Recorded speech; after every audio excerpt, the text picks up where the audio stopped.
Alright, today I'm going to show you guys how to put in our round rollers in the 16 and newer non-turboed razors.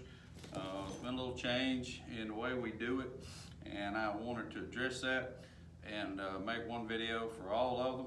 And so the thing is, a couple things is they made a change, Polaris did in 17. So in 16, you had this large hole bushing, you can see in this clutch, and then in the 17, they had this small hole. All right, so our old video, I was knocking these out so that you could use our old compressor. I've never heard of it 2 cases, but this is one thing we want to warn you about is that was probably a bad idea. Now, what I'm going to tell you about is not a result of anything we did or our customers. It's just the fact that I heard about it and I don't want you doing it. So I've seen a couple of secondary clutches on the newer ones that it looks like this is backing out, but the bolt and the bushing would be tied up against the transmission shaft. So what was happening in those 2 people's vehicles is that fit between that bushing and this bearing was not as tight as it should have, and the whole clutch was sliding over. So my point is we don't want to be doing anything to knock it out and put it back in that may contribute to that. Like I said, those 2 that I know of had not done what I'd done. It's just I thought about it and we don't want you doing it. All right, so enter in our compressor, which this is our brand new, and there's another little one. But the point is the stem on it is small enough to go through the 17, and you don't have to do that.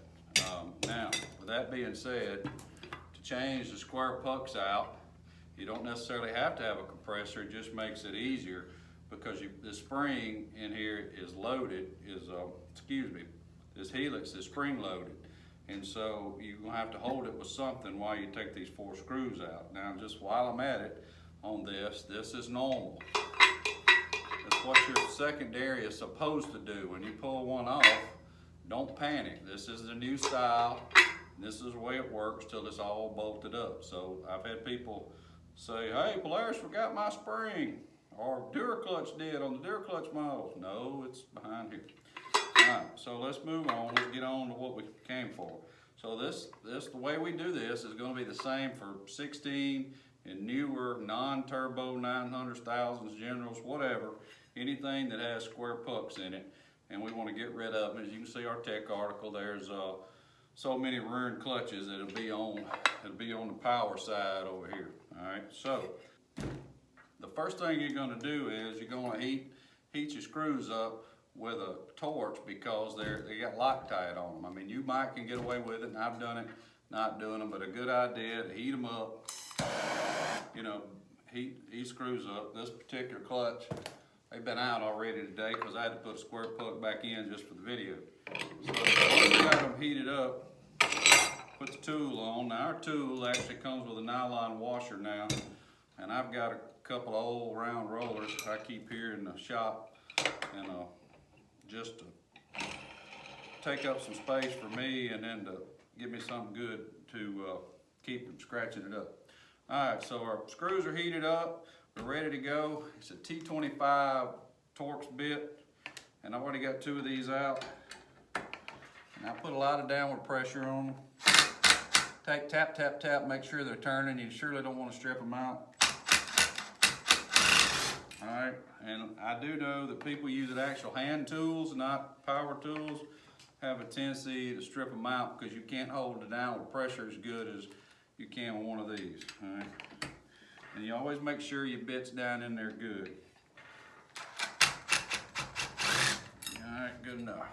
All right, once that's done, just back it off, and this is where the compressor just makes it easy. And our new style handle on this compressor beats our little flat one we had first. I made a running change. I like it better. All right. Set your helix to the side. Sometimes this will come out, sometimes it won't. Don't get alarmed if yours don't want to come out. It's all right. We're going to leave our inside rollers here. There's nothing wrong with inside rollers on these clutches. It's the outside. for a while there on our rollers, we had a chamfer. That's back probably 3 years ago, or whatever it was, 16, I guess.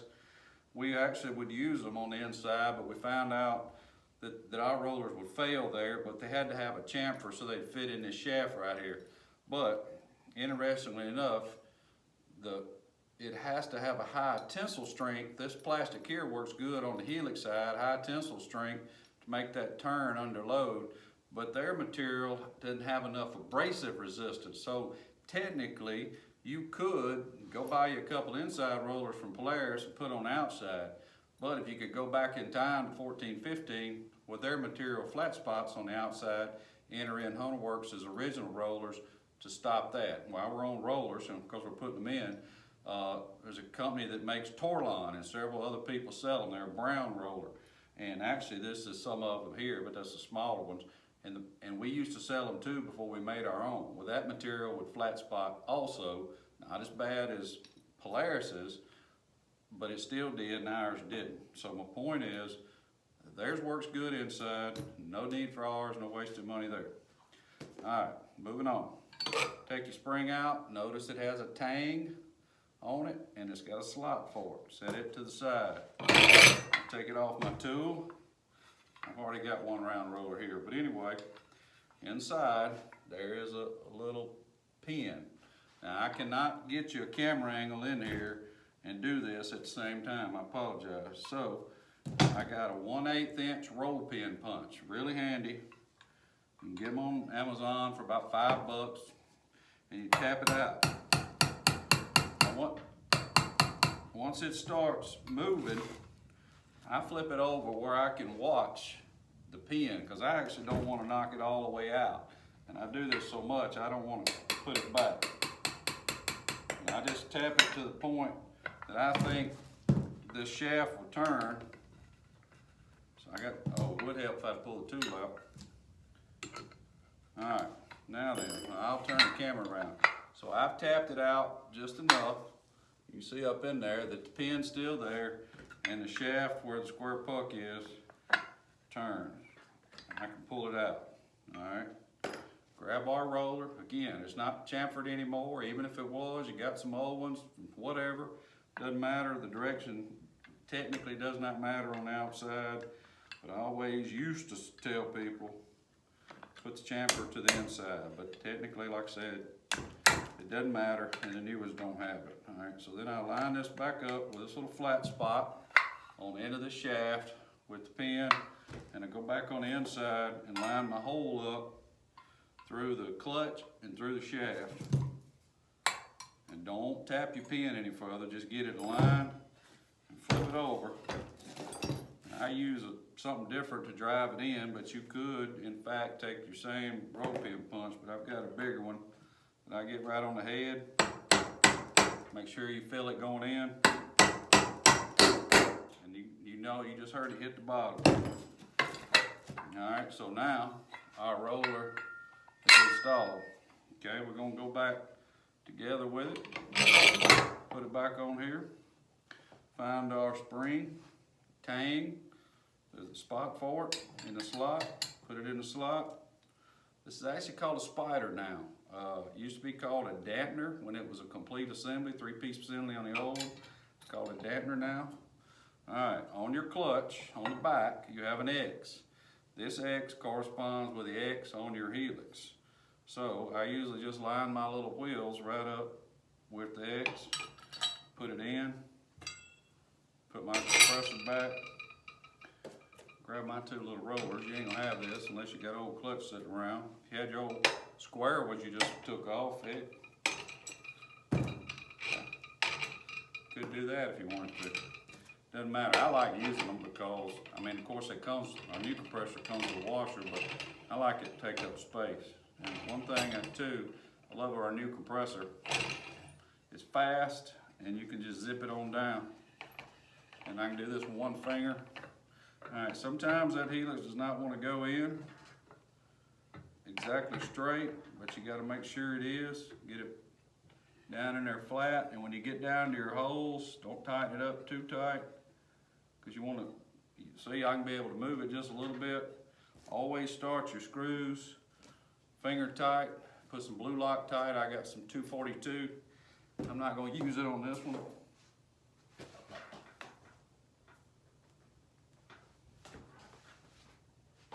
I'm not going to use it on this one because this one's more likely going to come apart with something else.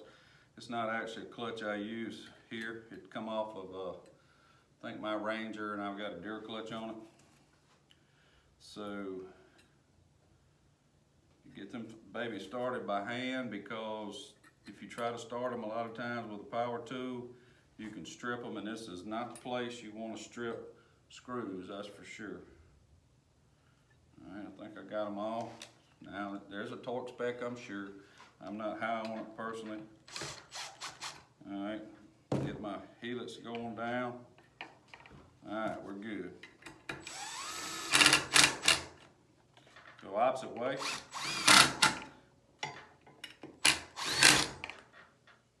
And I just broke a bit. All right. I'm leaving that part in the video. I broke a bit. You can do it if you ain't careful.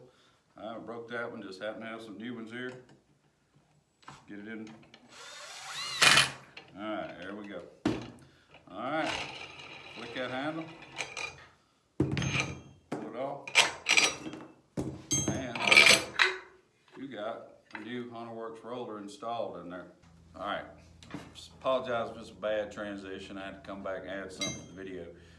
Basically, I just showed you how to put one in, but we are doing two, obviously. So just repeat what we did on the other side. Just this clutch just happened to have them already, and I pulled one out to put a square in. So it should be obvious, but somebody's gonna ask me, we just put one in, leave a square. So that's what you do, repeat. The other thing is, why do you get four? It's covered in our tech article. If it, obviously not using it on the helix side, why do we send four? And the reason is 90-something% of everybody who buys our rollers is gonna have some wear in that clutch, like I mentioned on this side here. So no matter how good a roller you put in there, it ain't gonna last forever, because the surface that it's running on is not perfectly flat. If you put them in day one, then sure. And if you're the guy who has a brand new RZR or whatever that square putts goes in, call us, we'll sell you two. You don't need four, but everybody else is gonna need four.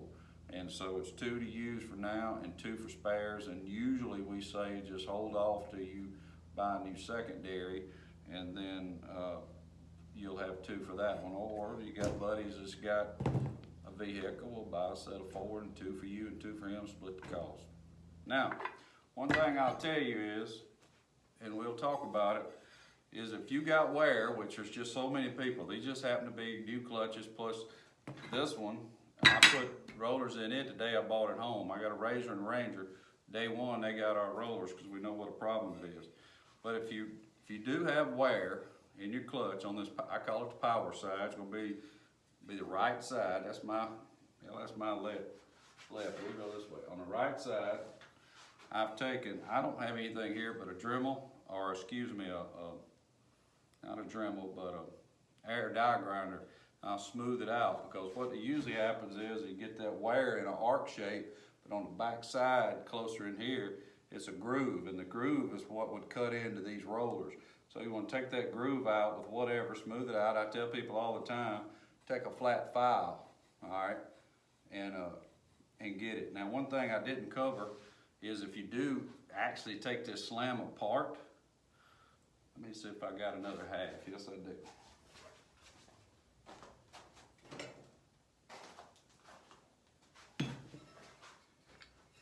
All right, if you take a clutch completely apart to do what we were talking about, and I'll finish, take a flat file, smooth it out, and then take this outside top edge off so it won't be sharp, so that our new roller can roll back and forth. So if you're taking it slam apart, there's gonna be an X on the inside bail on here. This shaft shouldn't be here. I don't know what I was playing with another day, but the point is, there's an X right in the casting, right there. And then on the outside of this clutch, there's an X right here. All right, that means, and this might go in there. That may be what it is. All right, so, yep, that's what it was, what I was doing. So the X on the outside right here and the X on the bell line up. They have nothing to do with the X's on the back because they're about 90 degrees apart, and that X corresponds with the X on the helix. So these are not connected to these. So, I think I pretty much covered it. I was kind of winging it here. It's on the weekend here at Hunterworks, and something I've been needing to do. So if you got any questions about this, just give me a call here at Hunterworks or shoot me an email, todd@hunterworks.com.